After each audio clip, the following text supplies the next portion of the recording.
કોંગ્રેસ નવનિર્માણ અભિયાનની દક્ષિણ ગુજરાત કાર્યકર પરામર્શ સભાનું આયોજન કાપડિયાવાડી ભટાર ખાતે રાખવામાં આવ્યું, જેમાં એઆઈસીસીના મેમ્બર ગૌરવ પંડ્યા, ગુજરાત પ્રદેશ કોંગ્રેસના કાર્યકારી પ્રમુખ ઇન્દ્ર વિજયસિંહ ગોહિલ, પૂર્વ અધ્યક્ષ ગુજરાત પ્રદેશ યુથ કોંગ્રેસ હરપાલસિંહ ચુડાસમા, પ્રદેશ યુવા કોંગ્રેસના પ્રમુખ પ્રવીણસિંહ વણોલ પધારવાના છે. 2027 વિધાનસભાની ચૂંટણીમાં કોંગ્રેસનો વિજય કેવી રીતે મેળવી શકે પરામર્શ સાથે અને રાહુલજીનું 2027 ગુજરાતની વિધાનસભામાં કોંગ્રેસની સરકાર બનવાનું સપના સાકાર કરવા માટે મીટિંગ થઈ. શહેર કોંગ્રેસ સમિતિ દ્વારા પણ એક કાર્યક્રમનું આયોજન કરવામાં આવ્યું છે. તમામ જિલ્લાની અંદર જિલ્લા કોંગ્રેસ સમિતિઓ દ્વારા જે તાજેતરની ચૂંટણીમાં પરિણામો આવ્યા છે, એમાં જે પક્ષના અધિકૃત પદાધિકારીઓ જે મહત્વના છે કે જેમની પાસે જવાબદારી છે એનું વિશ્લેષણ કરતા હોય, પરંતુ સામાન્ય કાર્યકરના મગજમાં પણ શું વેદના છે, એમની પણ શું તકલીફ છે, એ તમામ લોકો સાથે વધારે વિસ્તૃત લોકો સાથે ચર્ચા કરી શકાય એટલા માટે આજની આ કાર્યક્રમનું આયોજન કરવામાં આવ્યું છે. આ જ પ્રકારે આગામી દિવસોમાં અમદાવાદ હોય, રાજકોટ હોય, જુદા જુદા શહેરોમાં કોંગ્રેસના તમામ આગેવાનોને મળીને સૌને સાથે લઈને સરકારની સામે સંગઠન લડી શકે એટલું સક્ષમ બને એ દિશામાં પ્રયત્ન કરવામાં આવશે. મેં કીધું એ મુજબ કે પરિવારની અંદર વાદ હોઈ શકે, વિવાદ હોઈ શકે, પરંતુ સંવાદ ન હોય ન ચાલે.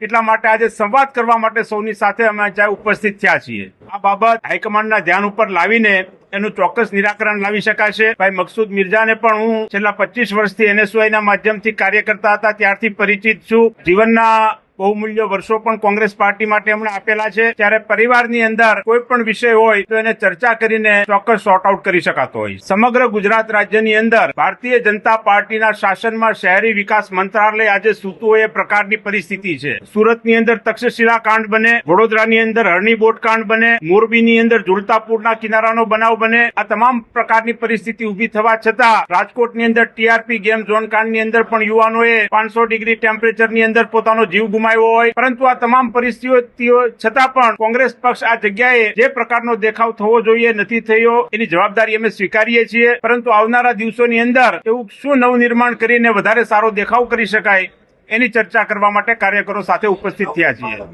સમગ્ર ગુજરાત રાજ્યની અંદર જુદા જુદા બેનર નીચે કોંગ્રેસના કાર્યકરોને પ્લેટફોર્મ આપવાના કોંગ્રેસના આગેવાનો પ્રયત્ન કરતા હોય છે. ક્યારેક કોઈ આગેવાન જન યોદ્ધાના માધ્યમથી કોંગ્રેસના કાર્યકરોને પ્લેટફોર્મ આપીને એમની વાત સાંભળવાનો પ્રયત્ન કરતા હોય છે. ક્યારેક કોઈ આગેવાન પરિવાર સંગમના નામેથી કાર્યકરોને બોલાવીને એમની વાત સાંભળવાનો પ્રયત્ન કરતા હોય છે. આજે નવનિર્માણ અભિયાનના માધ્યમથી કોંગ્રેસના કાર્યકરોને આમંત્રણ આપવામાં આવ્યું છે. જે કોઈ કાર્યકરો અહીંયા ઉપસ્થિત છે, ઘણી મોટી સંખ્યામાં, વિશાળ સંખ્યામાં તમામે તમામ દક્ષિણ ગુજરાતમાંથી 35 વિધાનસભામાંથી કોંગ્રેસ પક્ષના અગત્યના આગેવાનો આવ્યા છે. સૌનું અમે સ્વાગત કરીએ છીએ અને જે નથી આવ્યા, જે સાથે નથી, એમને પણ સાથે લાવવાનો પ્રયત્ન કરશું.